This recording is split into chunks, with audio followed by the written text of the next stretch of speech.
আমার নামটা হচ্ছে আব্দুল উজ্জা। ইসলাম গ্রহণ করার পূর্বে ও পয়গম্বর ইসলাম গ্রহণ করার পূর্বে আমার নাম রেখে দিয়েছেন আব্দুল্লাহ। আমি হলাম সেই আব্দুল্লাহ।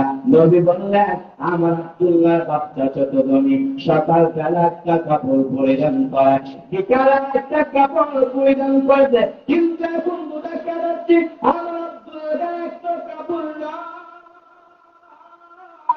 নবী বললেন তোমার অবস্থা হলো কেন? ওই সাহাবীটা একটা পয়গম্বর, আমি কি রক্তের দরবার আসলে খুঁজে ঢুকি?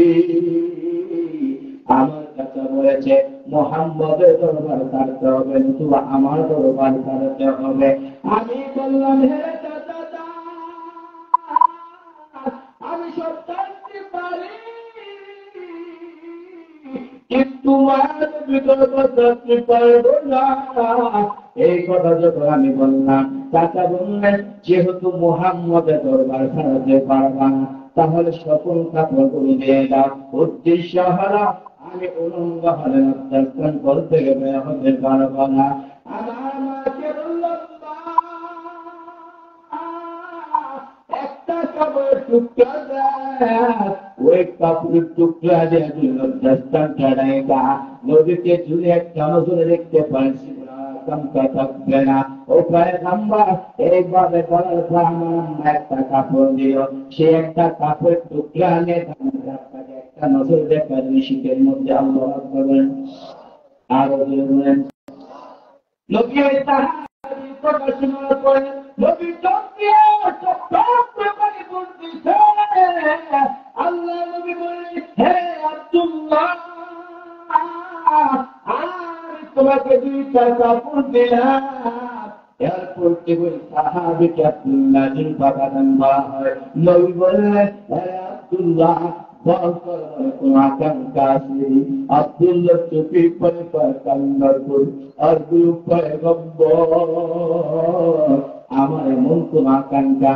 ও নবী, আপনি আমার জন্য দোয়া করেন, আল্লাহ যেন আমাকে শাহাদাতের মৃত্যু দান করে।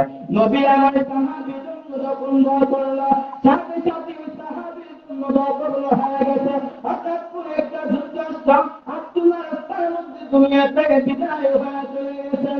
নবী সাহাবাকে বললেন হে সাহাবারা, আব্দুল্লাহকে গোসল করা, আমি নবীর আব্দুল্লাহ জানাজাটা পড়াইব। আরে নবীর উম্মতের দল সাহাবায়ে কেরাম আব্দুল্লাহকে সুন্দর করে গোসল করানোর পর নবী আমার আব্দুল্লাহ জানাজাটা পড়াইছে। শুধু তাই না, সাহাবায়ে কেরাম আব্দুল্লাহ লাশটা নিয়ে যখন কবরের ময়দানে উপস্থিত হয়ে গেলেন, নবী সাহাবায়ে কেরাম কি বললেন, হে সাহাবায়ে কেরাম, কেউ তোমরা কবরের মধ্যে প্রবেশ করবে না, আপনি রাসূল কবরের মধ্যে প্রবেশ করুন। নবী আল্লাহ কবরের মধ্যে প্রবেশ করার পরে নবী সাহাবায়ে কেরামকে বললেন হে সাহাবায়ে কেরাম, হে তোমরা আমার আব্দুল্লাহ লাশটা আমার হাতে দাও। নবীর হাতে আব্দুল্লাহ লাশটা দেওয়ার পরে নবী ওই লাশটা আকাশের উঁচু করে বলতেছেন, উম্মাদি আমি আব্দুল্লাহ উপর সন্তুষ্ট হইলাম, তুমিও তার উপর সন্তুষ্ট হইলাম। শুধু একজন সাহাবী নয়, লক্ষ লক্ষ সাহাবায়ে কেরাম নবীর জন্য পাগল হয়ে গেছেন। নবীর জন্য এত মহব্বত, কেমন সাহাবায়ে কেরাম ইতিহাসের মধ্যে পাওয়া যায়।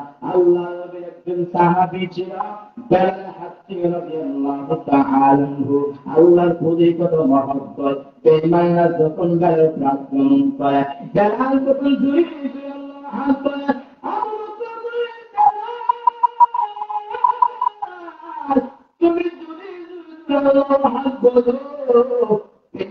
তোমাকে বিশ্বাস করবে। আবু বকর বলে ঠিক আছে, ভবিষ্যৎ থেকে যখন বেঈমানরা আমার উপর আক্রমণ করবে আমি তখন হাত বলবা না। আবার যখন বেঈমানরা যখন আক্রমণ শুরু করে আল্লাহ হাত করেন, আবু বকর সিদ্দিক বলে তুমি আমার সামনে ওয়াদা করো,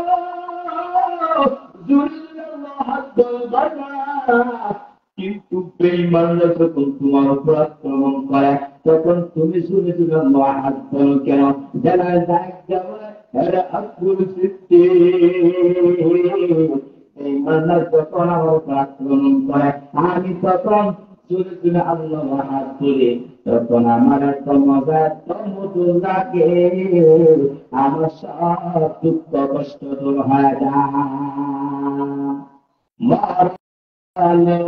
চিঠি যখন আসবে আমার কালে মার তালকি বারে বার প্রাণ ভরে দেখিবা যাহারা তোমায় দেখে নাও রোজা তোমায়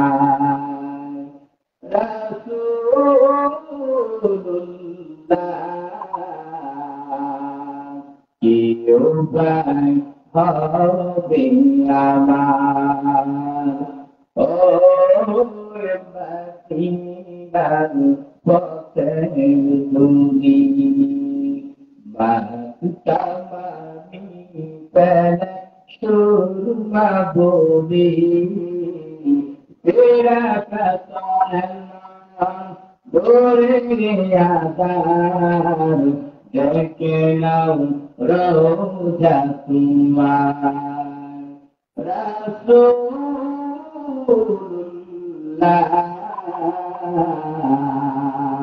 কেউ ভাই হবে আমার। নবীর উম্মতেরা আল্লাহ তাআলা বলেন ইয়া আইয়ুহাল্লাযীনা আমানু হে ঈমানওয়ালারা আমি আল্লাহ কি তোমাদেরকে এমন একটা ব্যবসা পরিচালনা করব যে ব্যবসার মাধ্যমে তোমরা আযাব থেকে মুক্তি পাইবা। এরে নবীর উম্মতেরা এজন্য 3 নাম্বার হয়েছে না। যদি বান্দা আপনি চেষ্টা করতে পারেন, যদি আল্লাহ চেষ্টা করতে পারলে দুনিয়া যেমন পেয়ে যাবেন, ঠিক তেমন ভাবে আপনি আখিরাতের লাইনেও যদি আপনি চেষ্টা করতে পারেন তাহলে আখিরাত পাইবেন কিনা? আরো জোরে বলেন। আল্লাহ তাআলা বলেন ওয়াল্লাযীনা জাহাদু ফিনা লানাহদিয়ান্নাহুম সুবুলানা ওয়া ইন্নাল্লাহা লামা'আল মুহসিনিন।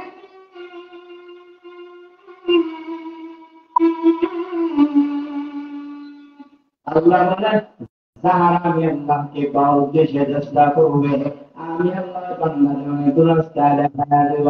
এরে নবীর উম্মতেরা সাহাবা তারা যেমন ভাবে চেষ্টা করেছে, যারা যেমন ভাবে নবীর কথা মানছে, যদি আমি আপনি নবীর কথা মানতে পারি আল্লাহ রাসূলকে আমরা পেয়ে যাব।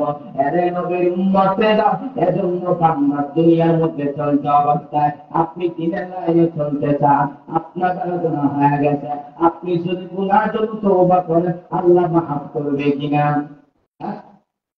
আল্লাহ তাআলা মাফ করবে। আল্লাহ তাআলা প্রথম আসমানের দায়িত্ব আলা আমিন মুস্তাগফির ফাআরজুহু আলা আমিন মুস্তাগফির ফাআরজুহু আল্লাহ প্রথম আসমানের দায়িত্ব আল্লাহ আমি আল্লাহর কাছে ক্ষমা চাও, আমি আল্লাহ তাআলা ক্ষমা করে দেব। এরে নবীর উম্মতেরা আল্লাহ তাআলা বলেন ইয়া আইয়ুহাল্লাযীনা আমানু হে ঈমানওয়ালারা হাল আদুল্লুকুম আলা তিজারা আমি আল্লাহ কি তোমাদেরকে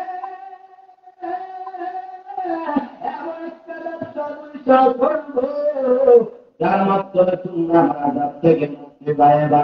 এরে নবীর উম্মতেরা আল্লাহ আযাবটা কেমন দান করছেন। বর্তমানে একটা সূর্য 30 কোটি লক্ষ মাইল করে সূর্য, কিন্তু এখন সূর্য নাই। হাসর ময়দানে সূর্যকে বলবে সূর্য তোর যত তাপ আছে তুই জমিনের মধ্যে ছেড়ে দেয়। শুধু তাই না, সূর্যের তাপে জমিনটা হয়ে যাবে তামা, গুনাহগারের মতো পাপের মারের মতো ঠাস ঠাস করে পেটে যাবে। শুধু তাই না, পেটের নালীগুলো পায়খানা রাস্তা দিয়ে বের হয়ে চলে যাবে। আল্লাহ গুটি ফুঙ্কার মারেন